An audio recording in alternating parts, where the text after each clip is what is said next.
کسی کا سوال ہے کہ کیا ماہ سفر میں کوئی نیا کام، کوئی نیا کاروبار یا زندگی کے بارے میں کیا کوئی فیصلہ کیا جا سکتا ہے؟ کیوں نہیں کیا جا سکتا؟ کیا اللہ کے نبی صلی اللہ علیہ وسلم نے اس چیز سے منع فرمایا؟ ماہ سفر کو مسلمانوں کے اندر بھی ایک بہت بڑا حلقہ ایسا ہے کہ جو سمجھتا ہے کہ یہ ماہ مبارک جو ہے، ماہ سفر جو ہے، یہ منحوس ہے اور اس میں کسی قسم کا کوئی کام نہیں، نیا کام کوئی نہیں شروع کرنا چاہیے کہ تمہارے اس کام کے اندر برکت نہیں ہوگی اور آخر کار تمہیں اس کے اندر خسارہ ہوگا۔ اسی طرح کئی لوگ کچھ ایام کو منحوس تصور کرتے ہیں۔ مثال کے طور پہ کچھ لوگ ایسے ہیں جو بدھ کے دن کو نیا کام نہیں شروع کریں گے، بدھ کے دن سفر پہ نہیں نکلتے کہ جی بدھ کا دن جو ہے وہ منحوس ہے۔ آپ جس مقصد کے لیے سفر کر رہے ہوں گے، آپ کا وہ مقصد حل نہیں ہوگا، اس مقصد میں آپ کامیاب نہیں ہوں گے۔ اسی طریقے سے مختلف لوگ مختلف عقائد رکھتے ہیں۔ سوچنے کی بات یہ ہے کہ سب سے پہلی بات تو کہ دین اسلام کس بات کا نام ہے؟ دین اسلام کیا یہ کسی انسان کا بنایا ہوا ضابطہ ہے یا نظام ہے؟ دین اسلام کا یہ ضابطہ، یہ نظام بنانے والی ذات جو ہے وہ اللہ سبحانہ و تعالیٰ کی ذات ہے۔ جب ہم مسلمان ہیں، الحمدللہ، مسلمان ہونے کی حیثیت سے ہمارے ایمان کا لیول کیا ہونا چاہیے اور ایمان کیا ہونا چاہیے؟ یہ ماہ سفر ہے۔ اس سفر کے مہینے میں نیا کاروبار کوئی اوپننگ نہیں کروں گا کیونکہ اس میں مجھے خسارہ ہوگا۔ میں اپنے بچوں کی شادی نہیں کروں گا، میرے بچوں کی طلاقیں ہو جائیں گی۔ اس کا مطلب کیا ہے؟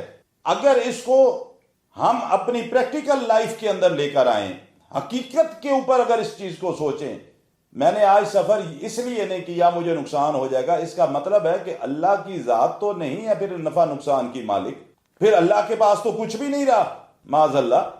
یہ سوچنا سب سے بنیادی چیز ہے کہ مجھے اگر کسی چیز کے اندر فائدہ ہے تو فائدہ دینے والی ذات کون سی ہے؟ یہ ہماری بدقسمتی ہے اور ہماری غلط سوچ ہے اور ہماری دین سے دوری ہے۔ اپنے عقیدے کو درست کیجئے۔ عقیدہ کیا ہونا چاہیے ایک مسلمان ہونے کی حیثیت سے، ایک مومن ہونے کی حیثیت سے؟ عقیدہ یہ ہونا چاہیے اللہ ساری کائنات مل کر بھی اگر مجھے نقصان پہنچانے پہ آ جائے، ساری کائنات کے اندر تیری تمام مخلوق مل کر بھی مجھے نقصان پہنچانے کی کوشش کرے، لیکن اللہ اگر تو نہ چاہے تو کوئی مجھے نقصان نہیں پہنچا سکتا، اور اللہ اگر تو مجھے کوئی چیز فائدہ مجھے پہنچانا چاہے، مجھے کوئی چیز عطا کرنا چاہے، تو کائنات کے اندر ساری تیری مخلوقات مل کر بھی مجھ سے وہ فائدہ، وہ چیز روک نہیں سکتی، مجھے نقصان نہیں دے سکتی اگر تو نہیں چاہتا تو۔ عقیدہ تو یہ ہونا چاہیے کہ نفع کا مالک بھی اللہ تو ہے، نقصان بھی تیری طاقت، تیری بساط کے اندر ہے، تو ہی دے سکتا ہے۔ ماہ سفر، اللہ کے نبی فرماتے ہیں صلی اللہ علیہ وسلم، کوئی مہینہ منحوس نہیں ہوتا۔ یہ بات کون کہہ رہا ہے؟ کسی مولوی کا فتویٰ نہیں ہے، کسی پروفیسر کی بات نہیں ہے، امام الانبیاء محمد رسول اللہ کا فرمان ہے۔ کوئی مہینہ جو ہے وہ منحوس نہیں ہوتا، کوئی دن منحوس نہیں ہے۔ اپنا عقیدہ تو بنا کے رکھو، اللہ کے بندو، مسلمان ہو۔ 50 لاکھ کی گاڑی لے لیں گے، آگے ایک ٹوٹا ہوا جوتا لٹکا لیں گے۔ میری گاڑی کا ایکسیڈنٹ اس جوتے کی وجہ سے نہیں ہوگا جو میں نے جوتا لٹکایا ہوا ہے۔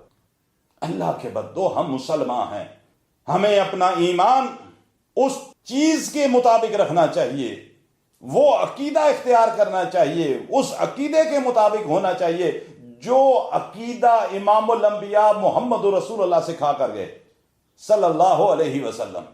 لہذا میرے بھائی، کوئی سفر کا مہینہ منحوس نہیں۔ میں گھر سے باہر نکلا ہوں، فلاں عورت متھے لگ گئی ہے، یہ عورت منحوس ہے، اب میرا کوئی کام سیدھا نہیں سارا دن ہونا۔ جو یہ عقیدہ رکھ کے اپنے کاموں کو روک دے، وہ در حقیقت شرک کا ارتکاب کر رہا ہے۔ اس کو اللہ کے اوپر یقین نہیں، اللہ کی ذات کے اوپر توکل نہیں، اللہ کے فیصلوں کے اوپر وہ بندہ راضی نہیں۔ وہ اللہ کو اپنا مشکل کشا، حاجت روا سمجھتا ضرور ہے، لیکن عمل کے وقت وہ اللہ کو اپنے نفع اور نقصان کا مالک نہیں سمجھ رہا۔